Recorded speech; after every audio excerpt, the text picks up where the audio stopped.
Peristiwa pembunuhan pertama di dunia. Suatu malam, Habil tidak kunjung pulang mengembala kambing. Adam kemudian mengutus Kabil untuk melihat apa yang membuatnya terlambat pulang. Setelah mencari-cari, Kabil bertemu dengan Habil. Kabil berkata pada Habil, "Kurbanmu diterima sementara kurbanku tidak." Habil menyahut, "Sesungguhnya Allah hanya menerima amal dari orang yang bertakwa." Kabil marah saat itu dan memukul benda tumpul yang ia bawa hingga Habil meninggal dunia.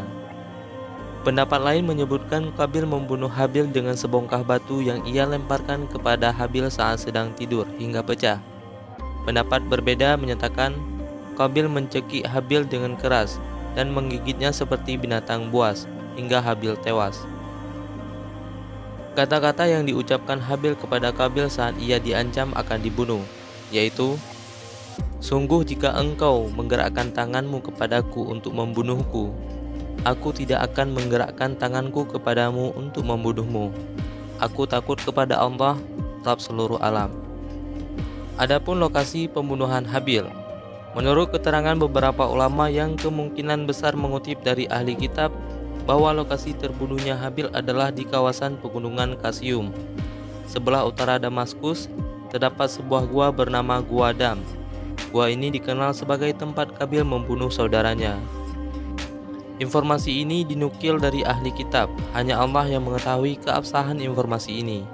Al-Hafiz Ibnu Asakir menyebutkan dalam biografi Ahmad bin Katsir. Ibnu Asakir menyatakan bahwa Ahmad bin Katsir termasuk salah seorang yang saleh, bermimpi bertemu dengan Nabi Muhammad SAW, Abu Bakar, Umar, dan Habil.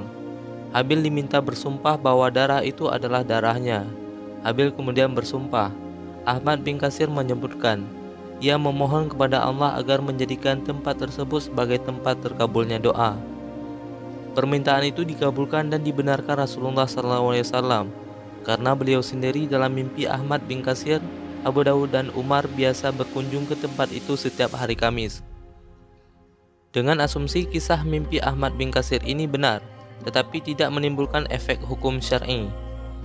Sebagian ulama menyebutkan setelah membunuh saudaranya, Kabil memanggul jasad saudaranya selama 1 tahun. Yang lain menyebutkan selama 100 tahun. Kabil terus seperti itu hingga Allah mengutus 2 gagak.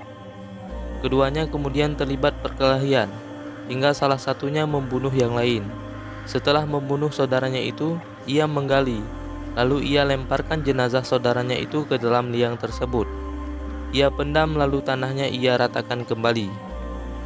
Saat Kabil melihat hal itu, "Oh celaka aku, mengapa aku tidak mampu berbuat seperti burung gagak ini, sehingga aku dapat menguburkan mayat saudaraku ini?" Kabil melakukan seperti yang dilakukan gagak.